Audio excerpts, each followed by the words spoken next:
If Freedom Failed.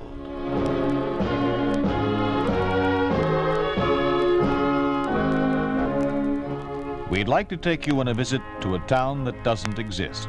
Call it Oakdale or Springfield, USA. This is how things would be in an ordinary American town if communism took over. This is the story of what happens to religion under a communist regime. The title, The Valley of the Shadow.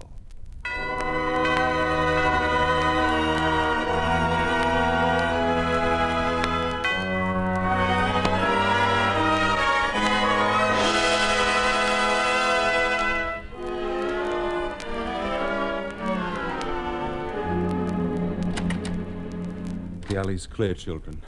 After I go, stay in the room for at least 5 minutes. Then go out the front door, not all together, but in 2s and 3s. Be very careful, and I'll see you here tomorrow, an hour after school. I'll see you here right now, Rabbi Hirsch. What do you want? Who are you? You're under arrest, Hirsch. Arrest? For what? Teaching kids religion. You've got the wrong man, comrade.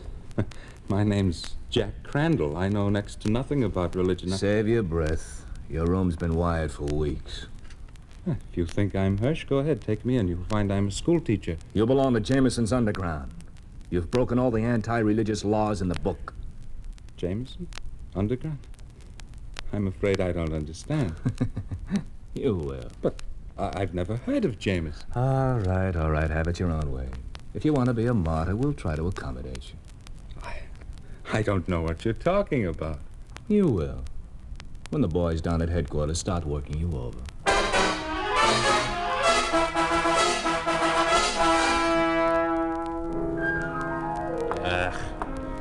The beer here is no better than the music. So, anything new in the Hirsch case? Nothing, Comrade Ryder. They've been questioning him for 24 hours. What's the matter with the police? They gone soft on us? Comrade, Hirsch is a very stubborn man. The toughest since Bishop Maston. But he'll crack sooner or later. Yeah, well, it better be sooner. Jeffries has been on me all day long. If we don't get a lead on Jameson soon, we're in for it. Oh? Then I figured we were doing a good job rounding up these Parsons. It just goes to show you can't please everybody. Yeah. Well, you may as well have the whole picture, comrade. Especially since your neck's at stake, too. Oh? 3 weeks ago, Jeffries made his report to Moscow. He went out on a limb, said all religious cults and denominations were cleaned out of the area. A week later, there's this religious riot in Oakdale, and Jameson's letter reaches the Capitol right on the desk of the big boy himself. Here, there's a copy of it. Read it. Dear sir, you have placed millions of Americans in an impossible position.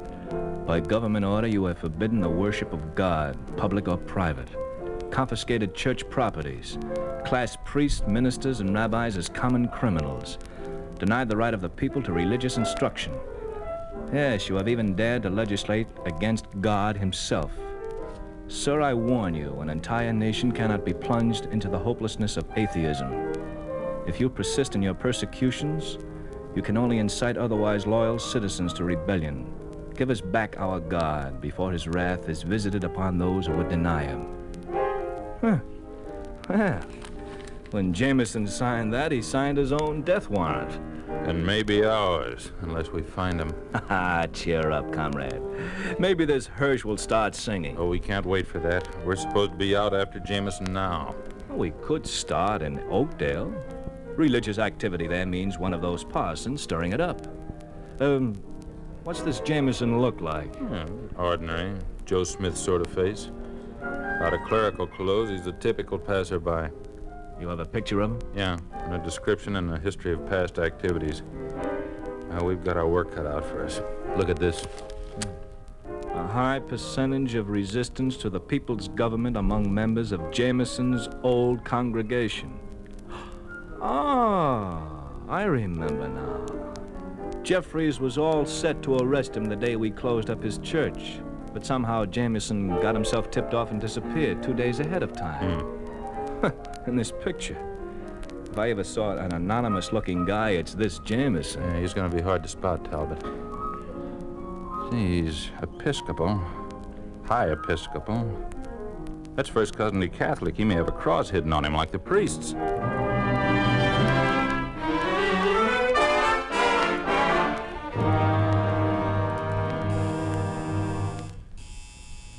Just a minute. I'm coming. Hello. What can I do for you? Hello. Are you Orville Jackson, the carpenter? That's right. You have a job for me? My father recommended you highly. Said if anyone could help me, you were the man. Maybe. Come in and we'll talk about it. My father sent you these apples from the farm. Well, that's thoughtful of him. Put them on the table. Here they are. They're choice. The kind that usually go only to good party members. By the way, my father appreciated the bread you sent him yesterday. Oh, glad to hear it. Rye bread. His favorite kind. Sit down, my friend. Relax. Thank you, Reverend Jameson. I'm Bob West, Arthur Bennett's son-in-law. Yes, Arthur's a good friend of mine. He suggested the apples and rye bread code. Yeah. I was afraid to use the old code after they got poor Rabbi Hirsch. Tell me you were careful about being followed. Oh, yes, sir. Good. And how is Arthur? Oh, he's fine. Busy with spring plowing. Mary, my wife, and I we're planning to stay with him till after the baby. And you want me to christen the baby, is that it? Yes, in about 6 months. You see, he hasn't arrived yet, but in one way, he's the reason I'm here. See, a year ago, we were married at the registry office. Well, with a baby coming, it doesn't seem right not to have a church marriage. A real marriage in the sight of God. Marriage in the sight of God. That's a wonderful thought, to have the Father's approval. What church do you belong to? We're Methodists. If you're expecting a Methodist ceremony, I'll have to disappoint you. The Reverend Gregg is away carrying on for Rabbi Hirsch. Oh, Mary and I are Methodists, and you're Episcopalian. But I guess God is the same to all of us. Yes, I guess your ceremony will suit us. Thank you, my son. I like to think of different denominations as different rooms of the same house, God's house. Now, when would you like to be married? Oh, today, if you could arrange it. Can you have Mary here in an hour? I certainly can. Tell her she can wear Mrs. Jameson's wedding gown if she wishes. Oh, I wish I'd known that. She's getting one from old Marty Dennis down at the general store. Fine. Now, remember, 1 hour. And make sure you're not followed.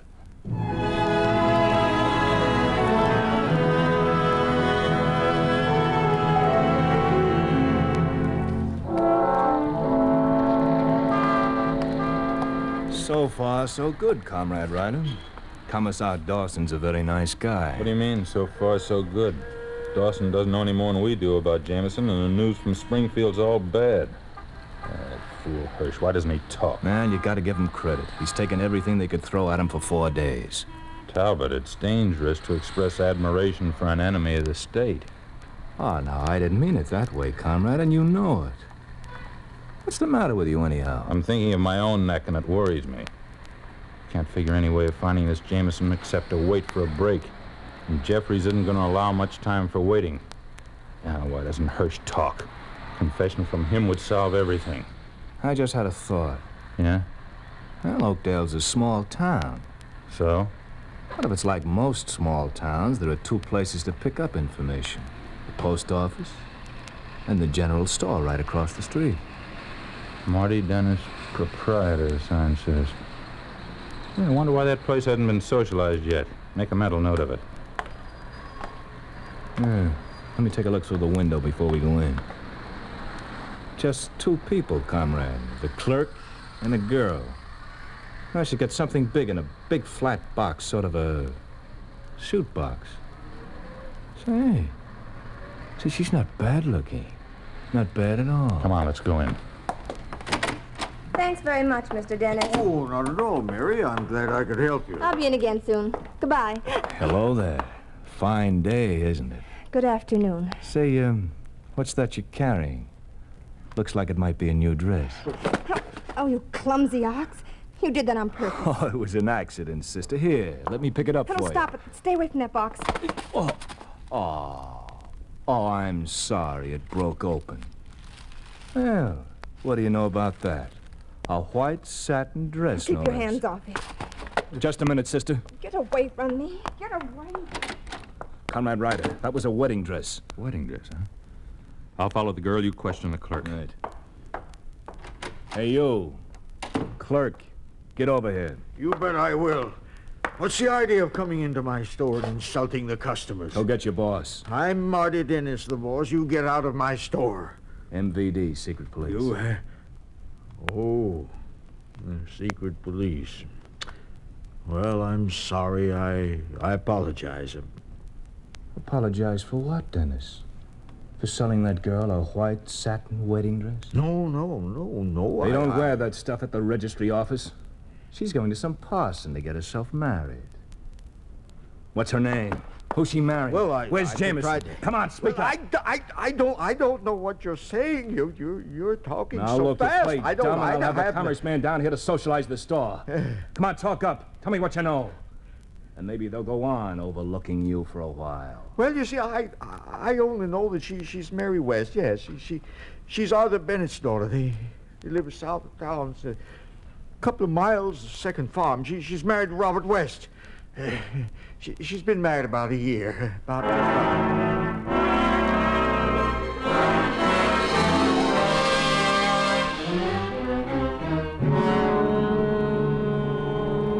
Girl's up to something, all right. She met a man near the post office. I followed him to this little house around the corner.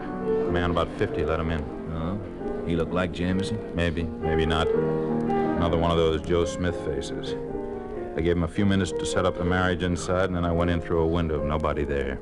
He must have spotted me and gone out the back. What'd you dig out of that storekeeper? Oh, her name's West. She lives a couple of miles out of town with her old man, a farmer named Bennett. Dennis said she was married, but I think he's lying. What would a married woman want with a wedding dress? We'll take one of Commissar Dawson's cars and pay Farmer Bennett a little visit.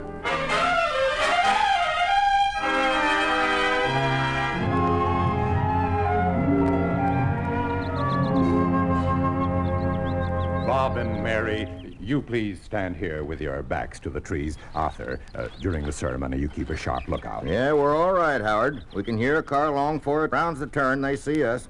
And we're parked on the back road, ready to get away fast if we have to. What if they come on foot? Then they'll find nothing but footprints. I'm sure we'll be safe here. This place has a safe feeling about it. Now, if you will stand here, Bob, and you, Mary, to the left. Now, fine. That's right, Arthur. Slightly behind Mary. And now, if we'll all just glance up at the sky a moment, drink in some of the loveliness of this place, realize that the Father is with us, giving us the strength to withstand whatever the future may hold. Thank you. Now we'll begin. Dearly beloved, we are gathered here in the sight of God and in the face of this company to join together this man and this woman in holy matrimony, which is an honorable estate instituted of God, signifying unto us the mystical union that is betwixt Christ and his church, which holy estate Christ adorned and beautified with his presence, and first miracle that he wrought.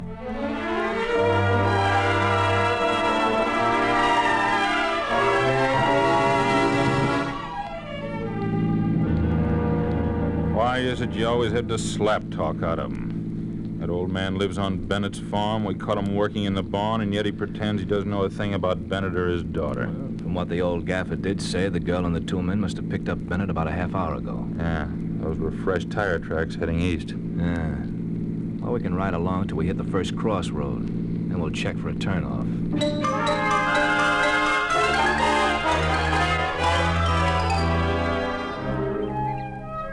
Those whom God hath joined together, let no man put asunder. For as much as Robert and Mary have consented together in holy wedlock... Excuse me, Howard. I hear a car. Yeah, I hear it too. I'm almost through. When I say amen, we'll run for the car, and I'll say the final prayer as we go. Now, Robert and Mary have pledged their troth, each to the other, and have declared the same by giving and receiving a ring and by joining hands. Read up, Howard. I pronounce that they are man and wife in the name of the Father and of the Son and of the Holy Ghost. Amen. Come on, through the trees. This way, Mary. Watch those rocks. Hurry.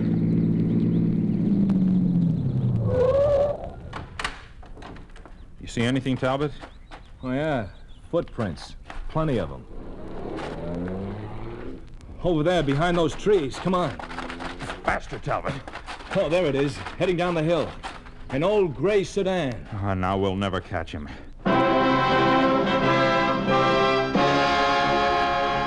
You are listening to The Valley of the Shadow, a story of the way things could be if communism took over. A picture of what life would be like under a communist regime in an ordinary American town like Oakdale or Springfield, USA.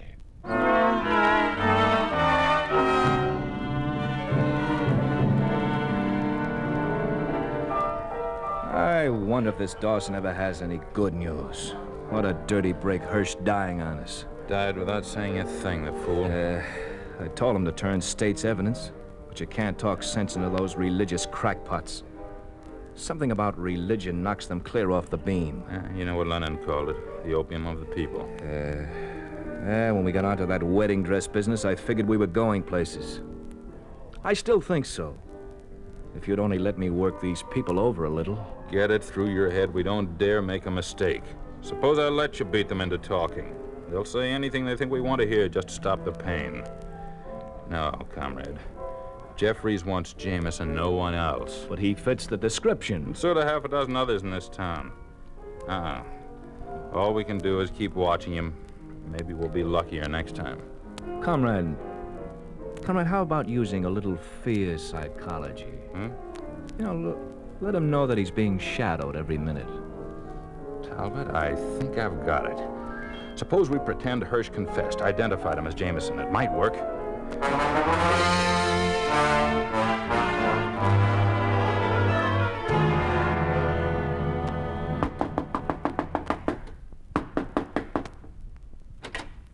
All right, Jameson, we're having a little talk with you. Back inside, comrade. Back in the room and close the door. Not wasting any time, Jameson. Hirsch talked. Yeah, spilled everything like a broken jug. Comrades, I don't understand any of this except you're mistaking me for Want someone me to else. search him, Comrade Ryder? Yeah. Arms over your head, Jameson.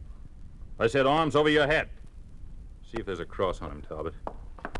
Nah, not around his neck, at least. Nothing on him, comrade. Hey, what's this? Let me get it for you. Oh, it's nothing but one of those folding rulers. Yes, I use it in my trade. I'm a carpenter. My name is Orville Jackson. May I put my arms down now? Go ahead. Jameson, lying will make your position more difficult. The state isn't unfair. Honest confession of your guilt will operate in your favor. But, comrades, I'm not the man you want, and I haven't broken any laws. Look, here's proof. This is my identity credential with my photograph. Yeah, it could be a carpenter's face. Or Jameson's. Could be a forgery. A forgery? That's impossible. I got it from the proper authorities. Hirsch was carrying a school teacher's identification. It turned out to be a phony. Why not confess, Jameson? We'll recommend leniency if you do. Please, comrades, if you doubt my identity, take a look at this. It's a work permit. It could be forged, too. Commissar Dawson didn't question it. He approved the renewal only last month. That's his signature at the bottom. Comrades, ask anyone in Oakdale about Orville Jackson. They'll tell you I'm a conscientious workman who minds his own business. They'll tell you I'm not concerned with politics or religion. You deny you're Jameson? You never heard of Rabbi Leo Hirsch? Believe me, I'm willing to do anything I can to clear this up. All I ask is don't arrest me without checking my statements first. You see, if it were known I was under suspicion, well, nobody would hire me. I'm a poor man. I need all the work I can find. You're going to have to give us more proof than a couple of papers that could be fakes. Comrades, you look like just men. I'm sure you wouldn't intentionally arrest the wrong person. You're after somebody named Jameson. Jackson, the carpenter, isn't going to do you any good. Now, please, go to Commissar Dawson. Ask him about me. I'll leave my fate in his hands. All right, we'll talk to the commissar. But you'll stay under house arrest, Jackson. Don't try to leave. Oh, I expected a call for work. I need the job. I have very little money. You'll have to turn it down. Perhaps if I go with you to Commissar Dawson, perhaps we can settle this more quickly. You'll stay here till you're cleared, or we come to take you to Springfield. Come on, Comrade Talbot. All right, Talbot. You called a halt in there. Why? Because now we got him bracketed for fair. Jackson, or Jameson, if he leaves the house, he's breaking arrest. And we can haul him in. Not even Jeffries can say we arrested an innocent man. But we still have to make sure he's Jameson, or it's on necks. We will. All we have to do is watch the house.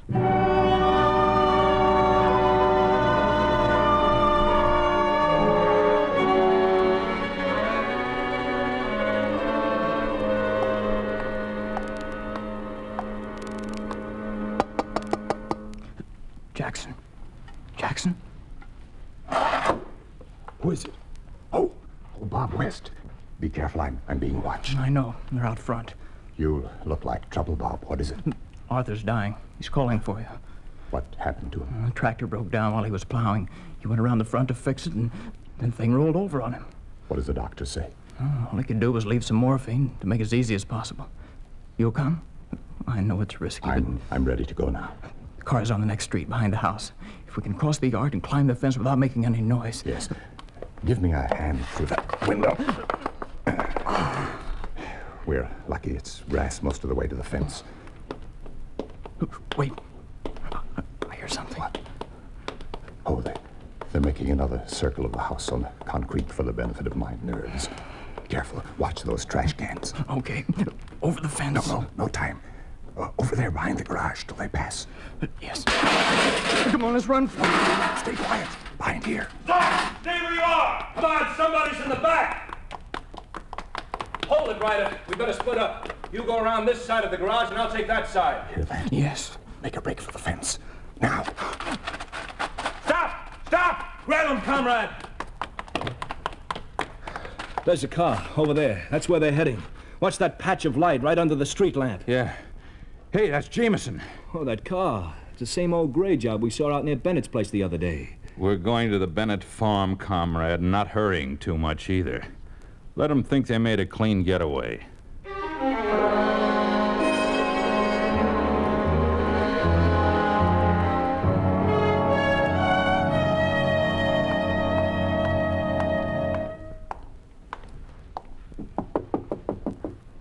Who is it? Bob. Reverend Jameson's here. Oh, Reverend Jameson. He's been calling and calling for you. Where is he? This way, Reverend. In the next room. Is he suffering much? Quite a bit. But he refused the morphine the doctor left. Says he's got to have a clear head. You want us to stay outside the room, Reverend Jameson? Well, not unless Arthur wants it that way. Who could that be? Maybe the two commies. If it is Reverend Jameson, you can go out the back. I'm quite sure we weren't followed. Perhaps it's the doctor. You better answer it, Bob. Yes, guess so. Well, Comrade West, took you long enough to get to the door. What's going on here? Please, if you could come back in the morning, I'm We're sure looking for a man who just violated a house arrest. We happen to know he's here. You brought him, didn't you, Comrade West? There he is, standing in the doorway, behind the girl. I'm not hiding from your comrades. Here I am. Maybe I can explain this to your satisfaction. Well, the truth is, we're in the midst of a tragic situation. You can say that again. It's a serious thing, comrade, aiding and abetting a prisoner's escape. I'm not talking about that. I'm trying to tell you my father-in-law's dying. He was fatally hurt in an accident this afternoon. Comrade Jackson's an old friend of his. He came just to help out. Surely he can overlook that I'll fact. go back home tonight. You have my word on that. Comrade Bennett's dying, you say? Yes. Well, that's too bad. We'd planned to have a little talk with him. I think Comrade Bennett's last words might prove very interesting. Where is he? We've explained the situation. If you're afraid I'll run away, you can wait outside for me. One of you in front of the house and the other in back, so I can't possibly escape. It seems to me a man ought to be able to die in peace without straining Shut his up. watch. We're here on state business. Get in that room, all of you. Who is it? Howard? Howard? Who do you want, Bennett? Who are you calling for? A priest. You, who are you? Ryder, is it necessary to question him now? Oh, please leave him alone. Oh, sure. Sure, don't worry. All we want are a few answers, that's all. Get away from that bed. Easy, comrade, easy. Nobody's harming him. We'll be through in a minute. Bennett, I'm going to help you if I can. Can you hear me? Yes, sir. Are you a minister?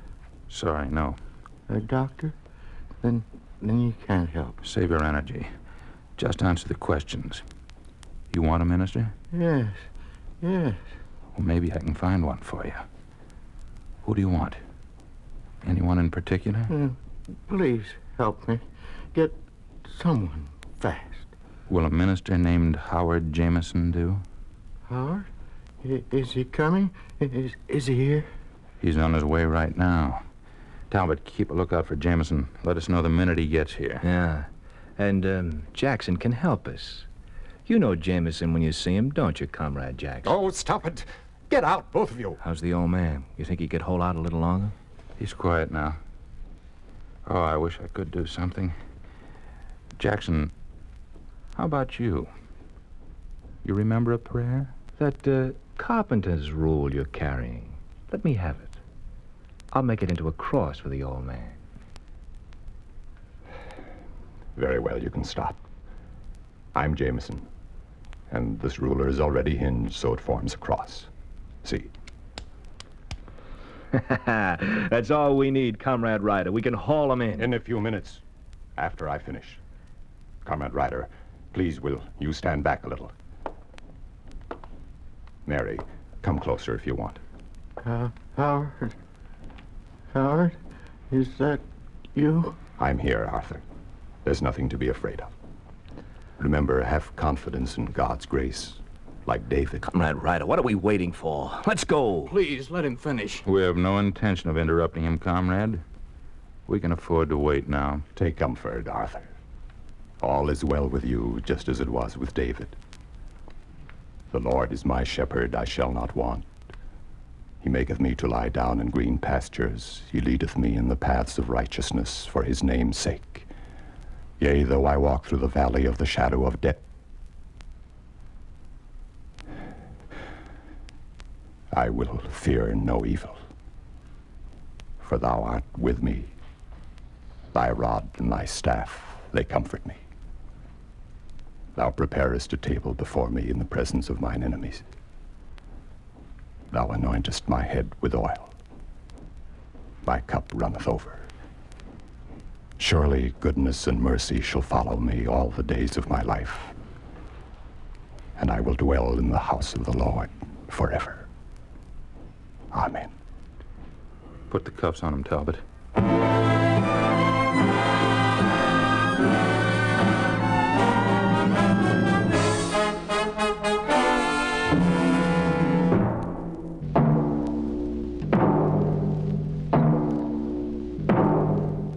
You have just heard a story of what happens to religion under a communist regime.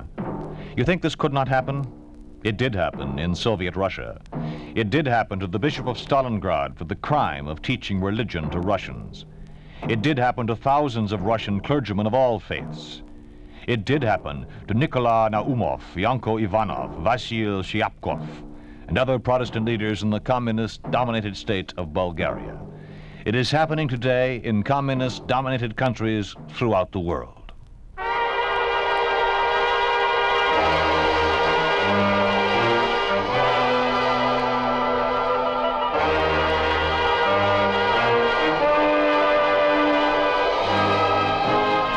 You've been listening to If Freedom Failed, starring Don Randolph as the Reverend Howard Jameson in The Valley of the Shadow. Music was composed by John Hicks, with musical direction by Michel Perrier. The Valley of the Shadow was written for If Freedom Failed by William Tunberg, produced and directed by Robert M. Young. Sergeant Lloyd Eyre speaking. This program has come to you through the worldwide facilities of the United States Armed Forces Radio and Television Service.